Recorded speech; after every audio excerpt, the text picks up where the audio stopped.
Good morning to my learners. At first I want to introduce myself that I am Mr. Amiya Jana, the experienced English teacher, and today's lesson is on the communicative English. How to communicate the English that I shall teach you today. Today, that is the first lesson. At first I want to tell you why and are you interested in communicative English. That is the vital point. Actually, you know, and we, the actually English medium students basically, and our background is very weak, and so naturally when we face any interview or any non-Bengali persons, that we feel weak, that we can't communicate through English. So I think that it is not tough, it is not very tough, it's very easy. So what we should do today, that is first, actually you should need the courage. I mean, you should not be nervous when you are starting to talk in English. That is the first point. And you should be encouragers. You should be inspiring. And if you feel weak, that actually, and you can't continue your talk, or you can continue communication and with the person and whom you are talking to. So first point is that, and actually you should have a stock of words that every day you should learn, and you should copy it in your personal diary. First point. Second point is that actually a few sentences you should frame up. But the difference is that in spoken English and in written English there is a difference is there. The slight difference is there. The difference is that the actually written English demands the basic rules of the grammars. But in spoken English there is not so much important. There is not so much very strict rule of following the grammar. But it is generally it has a basic and a little bit of the grammar follows. That's all. So actually, and it is very interesting subject, I think, spoken English, and it is and very fluently that you should talk. So if you can do the two things, first whatever I am mentioning, there is actually stock of words you should learn and you should preserve in your mind. And second point is that, and you should make or you should frame a few sentences. And third point is that, and actually there is no hard and fast rule of following the grammar in spoken English. And what you want to say, what you want to tell, that should be expressed and without following the strict grammarian, as a grammarian or grammatical rules. So that is. Next point is that when you meet someone, at first you speak good morning sir or good morning ma'am, and good morning you know the term, and you can use, and actually the time period from morning to up to 10 or 11 you say good morning, and after 11 and before 12, and that is called noon, and after 12 that is afternoon, and after 4 p.m. that is good evening, and good night it is the actually not welcome speech, it is the farewell, good night. So this is the first, actually you know, and whatever I am writing it out, actually from morning to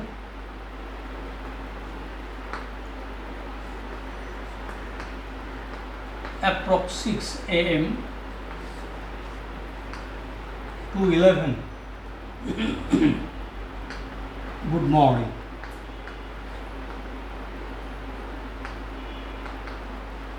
Good morning. From 11 to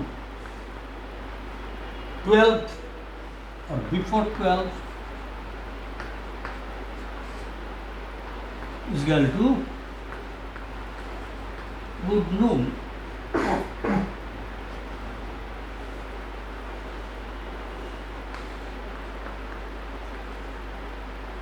From 12 to 4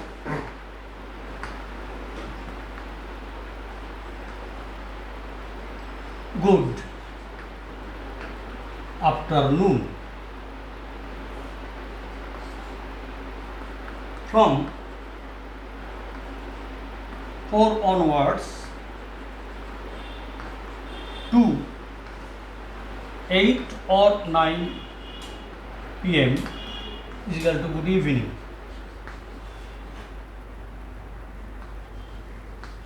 Good evening.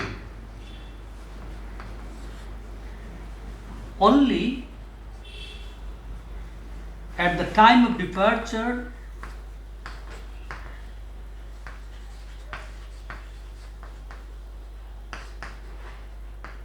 good night.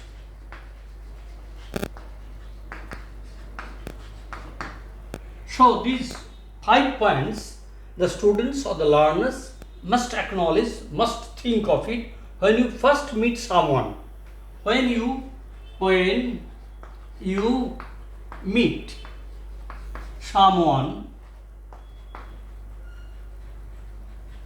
someone, that is the courtesy that a student should speak, should utter, and after that another phase,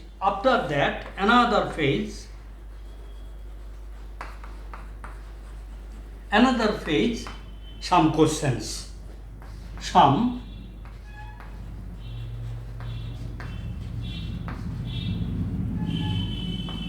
questions.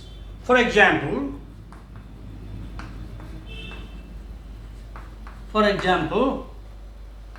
how are you?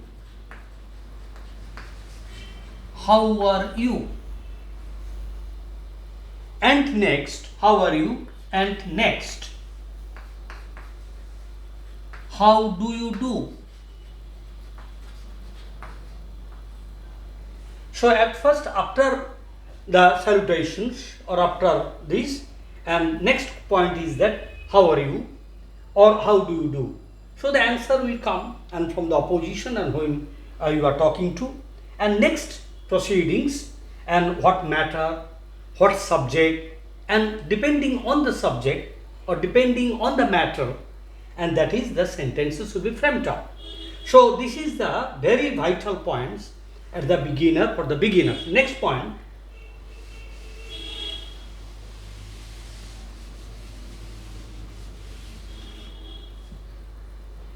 English language is generally polite, or it demands politeness while talking.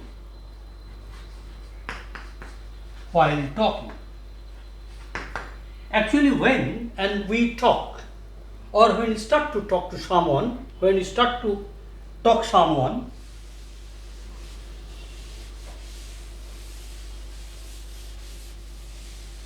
excuse me, and when you start to speak with someone, and that is your language, your expression must be polite.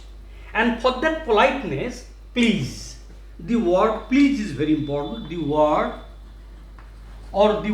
excuse me or pardon me, and then the word please. The word please should be used.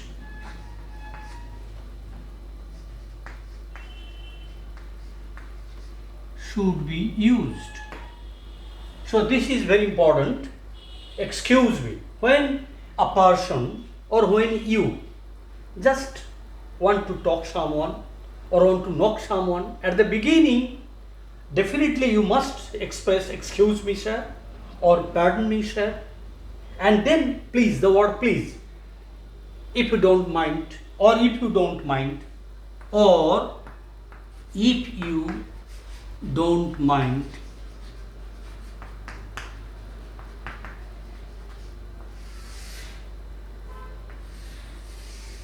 if you don't mind, or excuse me sir, and please, and I want to tell something, I want to add something, I want to talk with you for the matter. So the term, the word please and the words excuse me sir, pardon me sir, and if you don't mind sir. So this type of approach a learner must have. English language demands that. English language is very polite, I have discussed here now.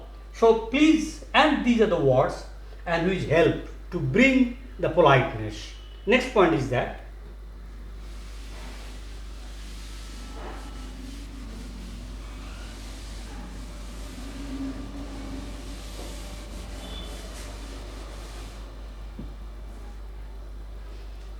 when you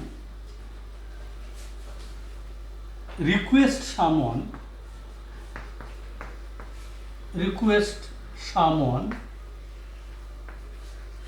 when you order someone,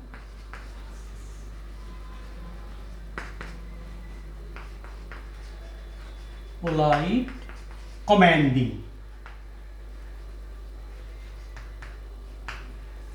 volume, raise. 2 point is also another 2 points are vital. That is when you request someone, so your voice will be polite. Voice will be polite.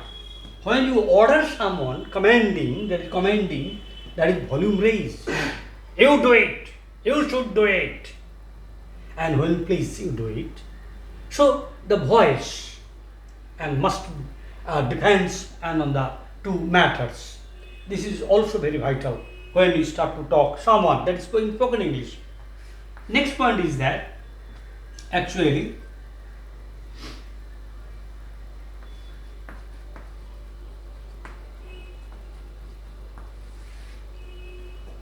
grammar. No strict grammar rules, but a little bit grammar with minimum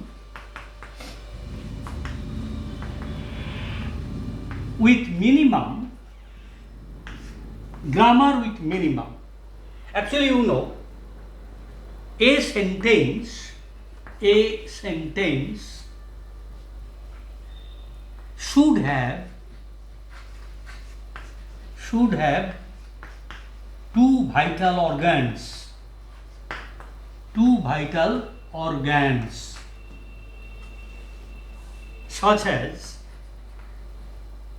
subject and verb. Actually, it is subject, that is noun or pronoun maybe.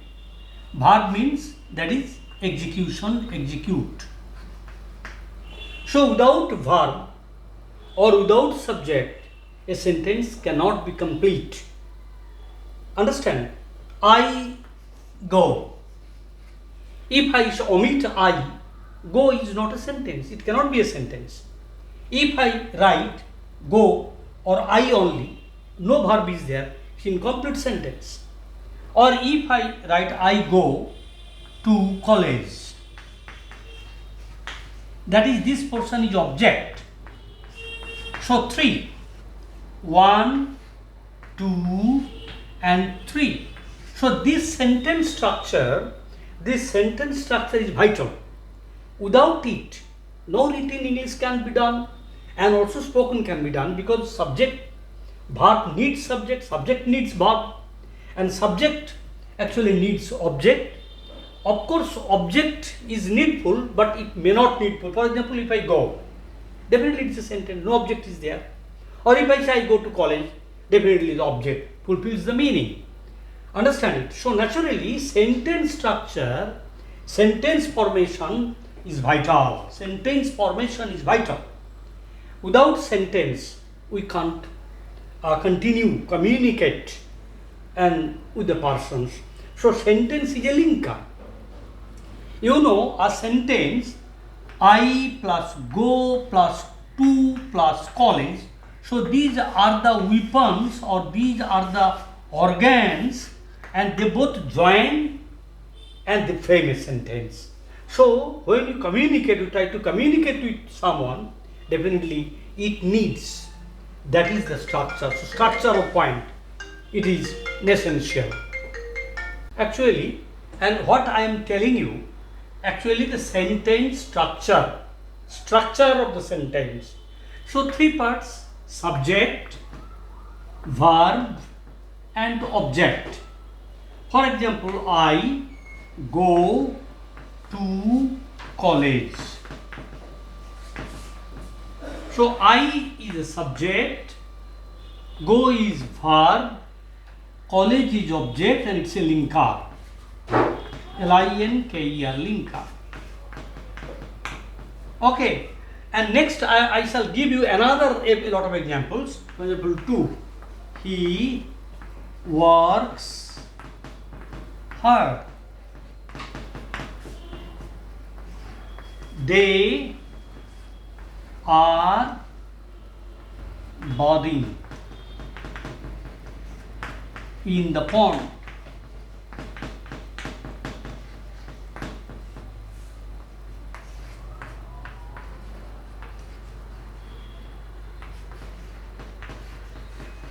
Teacher teaches. How fine. So, next I am writing, he works hard. They are bathing in the pond. Teacher teaches. How fine. So, the variety of sentences, you know, first sentence, verb is there. Second sentence, verb is there. Third sentence, are bathing, verb is there. Fourth sentence, teaches, verb. How fine, no verb. No verb. Definitely a question may arise. Hello sir, and you have told that without verb sentence cannot be framed up. But how could you build it? There is a question. So this question is very significant because it's an exclamatory sentence, and this exclamatory sentence, no need of verb. Exclamatory sentence can be framed without verb. So write down exclamatory sentence, exclamatory sentence needs no verb. Needs no verb. It is exception. Without except exclamatory sentence, all the sentences need the verb of course. Verb is a must. And some sentences, subject is not. Next point I am coming. Next point is that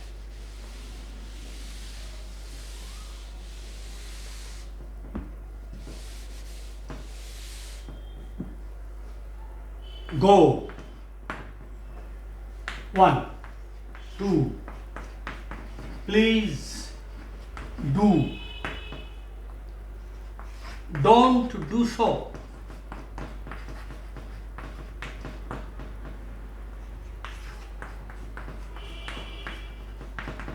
Tell him to do it. Actually, 1, 2, 3, 4. The 4 sentences actually they indicate order, command. They indicate command. Imperative sentence. And in these sentences there is no need of subject. Only verb. Only verb. Only verb. Only verb. Only verb. Only verb.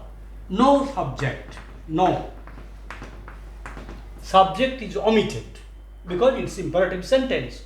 So today's lesson is very significant lesson. I am just telling you, that is sentence structure. Without sentence we can't talk to someone, we can't communicate someone. First point. Second point, sentence must have 2 and somewhere 3, somewhere 4 the ingredients: subject, verb, object, double object or no object. So mind that subject, verb, object, 2 object or no object. So on that particular aspect, so that is sentence structure is important. Next point, exclamatory sentence, it's a variation. What variation? Now, because no verb need. How fine, how daring, how fantastic, terrific, terrible. So these are the words and they frame a sentence but no verb. And imperative sentence, commanding sentence, order, there is no subject, no need of subject. So thank you.